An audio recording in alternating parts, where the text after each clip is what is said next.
मैं किरण भदौरिया आपका अपने चैनल में स्वागत करती हूँ। हम लोग हिंदी भाषा पढ़ते हैं तो हमें इसके शुद्ध रूप का ज्ञान होना भी आवश्यक है। शुद्ध रूप जानने के लिए व्याकरण का ज्ञान होना चाहिए। आज इसी के अंतर्गत मैं आपके लिए वाक्य रचना का टॉपिक लेकर आई हूँ। वाक्य रचना, तो जैसा कि हम जिस विषय में या जिस टॉपिक पे पढ़ रहे होते हैं तो सबसे पहले हमें उसका परिचय जानना आवश्यक होता है। तो चलिए हम वाक्य के बारे में जानते हैं कि वाक्य की रचना कैसे की जाएगी। उसके लिए जानना आवश्यक है कि वाक्य होता क्या है। तो देखिए वाक्य की परिभाषा। सार्थक शब्दों का क्रमिक समूह जो किसी भाव या विचार को प्रकट करने में समर्थ हो, वाक्य कहलाता है। अब यहाँ पर आया है इसमें एक सार्थक शब्द। तो देखिए जब हमने शब्दों के बारे में पढ़ा था सार्थक और निरर्थक शब्द दो प्रकार के होते हैं। सार्थक जो अपना अर्थ प्रकट करते हैं और निरर्थक शब्द वो होते हैं जो स्वतंत्र रूप से अपना अर्थ प्रकट नहीं करते। तो इसके अंदर यह आवश्यक बताया गया है कि सार्थक शब्दों का समूह होना चाहिए और क्रमबद्ध होना चाहिए। जैसे रमा पुस्तक पढ़ती है। अब इसमें एक उदाहरण दिया है मैंने। अब रमा संज्ञा है, पुस्तक संज्ञा है, पढ़ती पढ़ना क्रिया है। तो ये इस क्रम से आए हुए हैं। यहाँ पर ये सहायक क्रिया है। तो रमा पुस्तक पढ़ती एक संपूर्ण वाक्य बन रहा है और अपना पूरा अर्थ प्रकट कर रहा है। तो यहाँ आपको ये वाक्य पूर्ण अर्थ प्रकट कर रहा है, यानी ये वाक्य है। तो देखिए अब हम पढ़ते हैं वाक्य के तत्व के बारे में। वाक्य के 6 तत्व होते हैं। पहला होता है सार्थकता, दूसरा आकांक्षा, तीसरा योग्यता, चौथा है आसक्ति या निकटता, पांचवा है पदक्रम और छठवां है अन्वय। तो चलिए हम विस्तार से इनके बारे में जानते हैं। इसके अंतर्गत हम देखते हैं सबसे पहले सार्थकता को। वाक्य में सार्थक शब्द ही प्रयुक्त किए जाएं। जैसा कि अभी पहले भी बताया था आपको कि सार्थक शब्द कौन से होते हैं जो स्वतंत्र रूप से अपना अर्थ प्रकट करते हैं। तो सार्थकता के अंतर्गत इन्हीं शब्दों का प्रयोग किया जाना चाहिए वाक्य की रचना में। दूसरा है आकांक्षा। आकांक्षा यानी इच्छा, मीमांसा, ये सब एक ही है। वाक्य के एक पद को सुनकर दूसरा पद जानने की इच्छा उत्पन्न हो, वही आकांक्षा होती है। जैसे खाना खा रहा है। अब यहाँ पर ऐसा प्रतीत हो रहा है कि कुछ ना कुछ यहाँ पर होना चाहिए, यानी कौन खाना खा रहा है। तो अगर हम मान लो यहाँ पर राम को रख देते हैं कि राम खाना खा रहा है, तो वाक्य पूरा हो जाता है। और जब यहाँ राम आ जाएगा तो राम ही आकांक्षा है, यानी जिसकी जानने की इच्छा है, जिसके बारे में हम जानना चाहते हैं, वही आकांक्षा होती है। तो चलिए हम तीसरा देखते हैं। इसका तीसरा तत्व है योग्यता। वाक्य में सभी शब्द अर्थ प्रकट करने में सहायक होने चाहिए, यही योग्यता है। यानी योग्यता के अंदर वाक्य के अंदर जितने भी शब्द आए हैं, योग्यता वही है कि जितने भी शब्द आए हैं वो अपना अपना अर्थ सही रूप में प्रकट करें। जैसे उदाहरण बताती हूँ आपको। उमा चम्मच से फल काटती है। अब यहाँ आप देखिए चम्मच का प्रयोग किया गया, किसके लिए किया गया? काटने के लिए।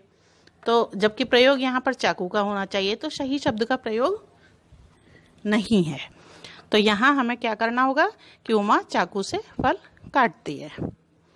तो योग्यता आपको समझ में आ गई।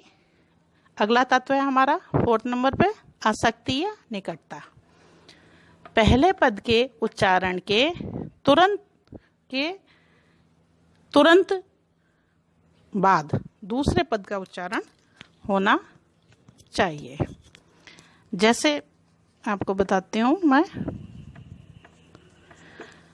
कि एक हमने कोई वाक्य बोला, तो उस वाक्य को कैसे भी बोल दिया। जैसे राम खाना खा रहा है, तो राम खाना खा रहा है, तो ये वाक्य उचित नहीं है। तो हमें इसको कैसे बोलना पड़ता है या लिखना पड़ता है कि राम खाना खा रहा है। इसी तरह से जैसे राम पत्र लिख रहा है, ये शुद्ध वाक्य है और इसकी रचना की अशुद्धि इस तरह से दिखाई देगी कि राम फिर हमने डैश लगाए यानी जगह छोड़ दी, फिर पत्र, फिर लिख।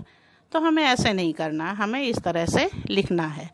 यही आसक्ति या निकटता होती है, यानी एक पद का दूसरे पद की तरफ खिंचाव, जो कि आसक्ति और निकटता का अर्थ भी होता है, होना चाहिए। और खिंचाव होगा तो इस पद के तुरंत बाद ये पद आ जाएगा, इसका खिंचाव इसकी तरफ होगा तो ये पद यहाँ आ जाएगा। इसी तरह से वाक्य का निर्माण होगा। अब 5वें नंबर पे आता है पदक्रम। क्रम आप समझते हैं, सीरियल। वाक्य में प्रयुक्त शब्दों का उचित स्थान पर आना ही पदक्रम होता है, यानी प्रत्येक शब्द जो है अपने उचित स्थान पर आना चाहिए। देखिए मैंने यहाँ पर एक वाक्य लिखा है कि मैंने पढ़ी पुस्तक, तो ये पता लग रहा है कि यह शुद्ध है।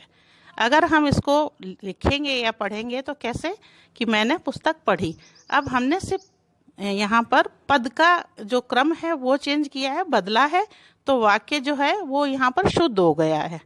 तो इसलिए पदक्रम का होना उचित रूप में आवश्यक है। 6 नंबर पे आता है अन्वय।